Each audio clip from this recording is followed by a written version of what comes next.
Hello friends, Tina's kitchen and रेसिपीजमध्ये तुमचं स्वागत आहे. आपण सध्या गणपती बाप्पाच्या प्रसादाची सिरीज करतोय. गणपती बाप्पाला लाडू आणि मोदक खूपच आवडतात, म्हणून ते आपण प्रसादात हमखास चढवतो. तर आज आपण बाप्पासाठी बाप्पाच्या आवडीचे उकडीचे मोदक करणार आहोत.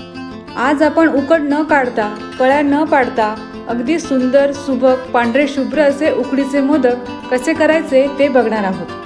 अगदी सुंदर, सुबक, एकसारखे असे हे मोदक तयार होतात. वाफवल्यानंतरही ते अजिबात चिरत नाही आणि अचूक प्रमाणासहित हे मोदक आपण आज इथे करणार आहोत. अशा छान छान रेसिपी बघण्यासाठी चॅनलला सबस्क्राईब करा आणि सोबतच बेल आयकॉनवरही क्लिक करा. चला तर मग व्हिडिओला सुरुवात करूया. यासाठी आपण घेतलेला आहे 1 वाटी ओल्या नारळाचा खव, अर्धी वाटी गूळ, 1 वाटी तांदळाचं पीठ, अर्धी वाटी दूध आणि अर्धी वाटी पाणी. तसेच 2 ते 3 चमचे साजूक तूप, 1 चमचा खसखस आणि 1 चमचा वेलची पावडर. सर्वात आधी आपण गॅसवर एक पॅन ठेवून त्यात 2 चमचे साजूक तूप टाकून घेऊया. नंतर त्यात ओल्या नारळाचा खव टाकून 1 मिनिटासाठी तो आपल्याला परतून घ्यायचा आहे. मंद आचेवरच हा खव आपल्याला परतायचा आहे.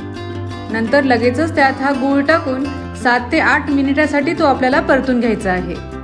इथे आपण 1 कप नारळाचा खव घेतला होता आणि त्याच वाटीने अर्धी वाटी आपण गूळ घेतला आहे. म्हणजेच 1 कप नारळासाठी अर्धा कप गूळ हे अगदी अचूक असं प्रमाण आहे. हे सारण तयार करताना हा गूळ आपल्याला पूर्णपणे वितळू द्यायचा आहे.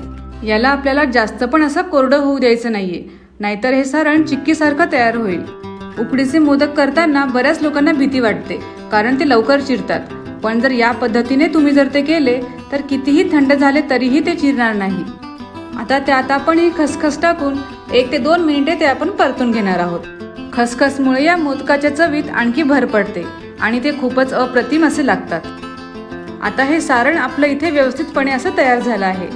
त्यात आता आपण वेलची पावडर टाकून थोडं मिक्स करून घेऊयात आणि आता आपल्याला गॅसची फ्लेम ऑफ करून द्यायची आहे. तुम्ही इथे बघू शकता, सारण इथे व्यवस्थितपणे असं तयार झालं आहे. ते आता आपण पूर्णपणे थंड करून घेणार आहोत.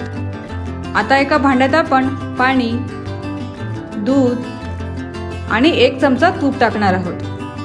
हे दूध आणि पाण्याचं मिश्रण आपल्याला कडकडीत असं गरम करून घ्यायचं आहे. हे कडकडीत गरम केल्यामुळे आपले मोदक चिरणार नाहीत आणि आधी मऊसूत अशी उकड त्याची तयार होईल.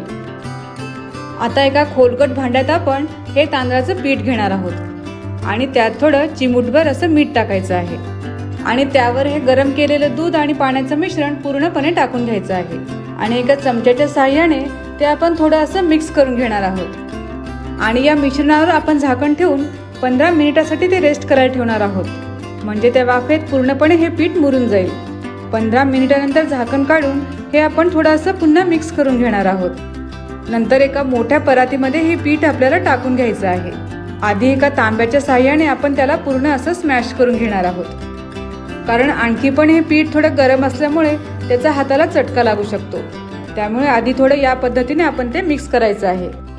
नंतर हाताला थोडं थंड पाणी लावून हे पीठ आपल्याला व्यवस्थित असं भिजवून घ्यायचं आहे.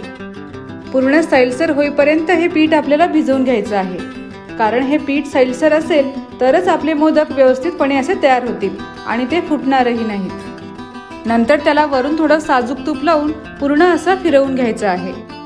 तुम्ही इथे बघू शकता, मस्त परफेक्ट असं हे पीठ तयार झालं आहे.